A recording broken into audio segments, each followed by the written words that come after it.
Salut tout le monde et bienvenue dans votre premier tutoriel JavaScript. Alors pour ceux qui ne connaissent pas, JavaScript est un langage de création de procédures qui permet d'avoir une page web plus interactive. Alors disons que tu as une page web et tu veux y rajouter un bouton déroulant, une calculatrice, un quiz, une barre de navigation, et ben il y a un langage spécifique pour ça qui est appelé JavaScript. Et c'est ce que je vais vous apprendre dans ce tutoriel. Alors, mais avant de commencer, il nous faut avoir deux choses primordiales. La première chose, c'est avoir un éditeur de texte. Vous pouvez utiliser l'éditeur de texte qui vient par défaut dans votre PC, qui est Blocknote. Par contre, comme vous voyez ici, c'est un peu ennuyant d'écrire là-dessus. Ce qui fait que moi, je vous conseille plus de faire du JavaScript sous Notepad++. Alors, pour ce faire, vous avez qu'à les télécharger sur Internet. Alors, vous écrivez Notepad++, et là, vous cliquez sur le premier lien qui vient, téléchargement, et comme vous voyez ici, il y a un fichier exécutable pour 32 bits et un fichier exécutable pour 64 bits. Alors vous choisissez celui qui vous convient. Moi j'ai un PC 64 bits. Alors une fois que c'est téléchargé, vous appuyez sur la petite flèche ici, afficher dans le dossier. Afficher dans le dossier. Alors comme vous voyez, j'ai déjà téléchargé. Alors vous suivez l'installation qui est banale. Alors j'annule ceci, je ferme ceci, je ferme ceci. Et on revient à notre Notepad. La deuxième chose dont vous avez besoin, c'est des connaissances en XHTML. Alors, si vous ne savez pas comment créer une page web basique avec XHTML, je vous conseille d'aller voir sur Internet. Il y a beaucoup de cours, il y a beaucoup de chaînes YouTube qui présentent ça. Sinon, vous n'avez qu'à réécrire ce que j'ai mis, ce que vous voyez dans l'écran. Une fois que vous avez ces deux choses, on peut commencer à apprendre du JavaScript. Et c'est parti. Alors, comme j'ai dit, JavaScript est ce qu'on rajoute à une page web pour qu'elle soit plus interactive. Alors, comme toute chose, pour XHTML, on a besoin de rajouter du JavaScript en utilisant des tags. Voilà, des tags, c'est les balises.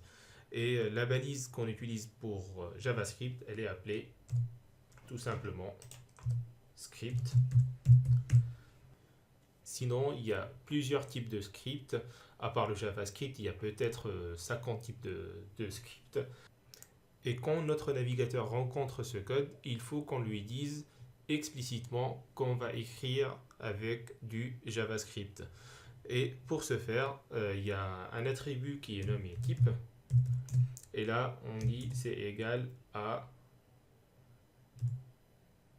texte slash JavaScript.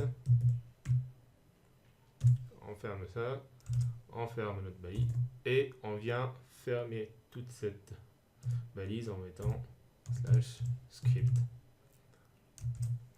Et c'est à l'intérieur de ces deux balises qu'on va écrire tout notre code, alors toutes nos lignes de code. J'efface tout ça.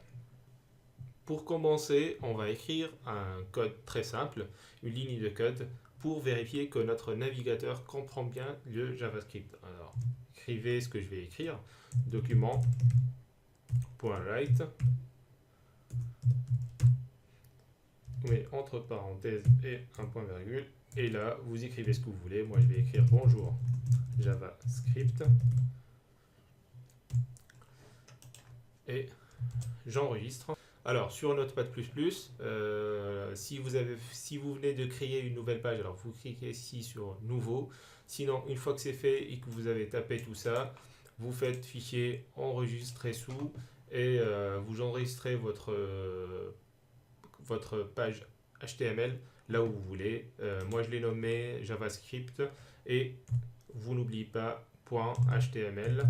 Vous appuyez Enregistrer et ça sera fait. Et comme vous voyez ici, c'est par défaut Google Chrome.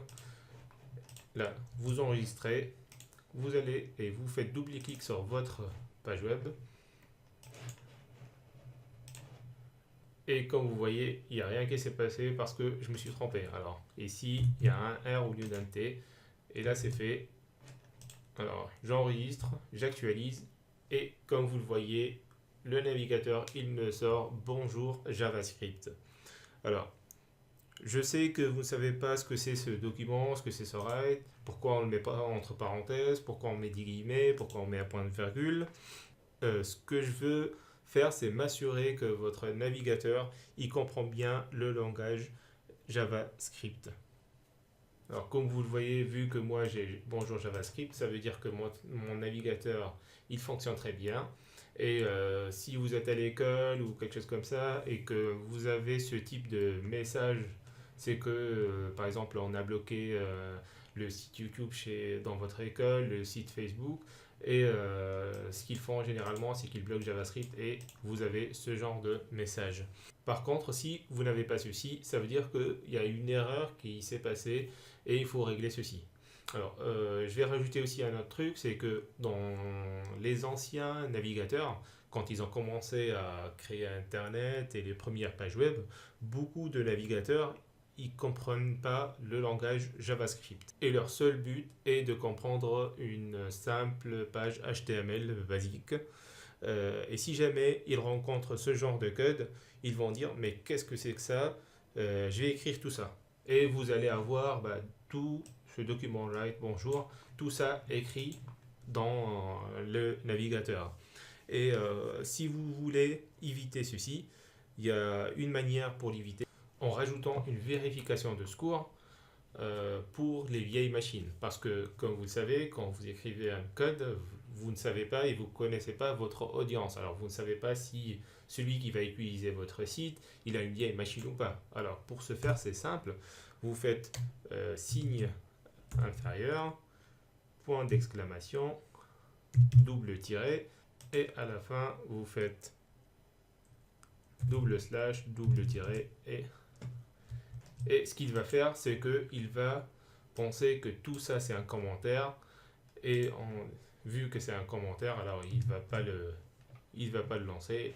Et si j'actualise, vous voyez que j'ai toujours le même résultat, et c'est normal parce que mon navigateur, il comprend bien le langage JavaScript. Alors ce qu'il fait, c'est qu'il me rend la résultante que je veux, et qui est bonjour JavaScript. Et si jamais j'avais un vieil navigateur, quand il va rencontrer ces balises, ceci, il va se dire c'est un commentaire, je vais pas le mettre et vous aurez une page navigateur qui est vide, toute blanche. Vu que moi je connais que mon navigateur est nouveau et j'ai pas besoin réellement d'avoir ceci, j'enlève cette protection, on va dire, de secours.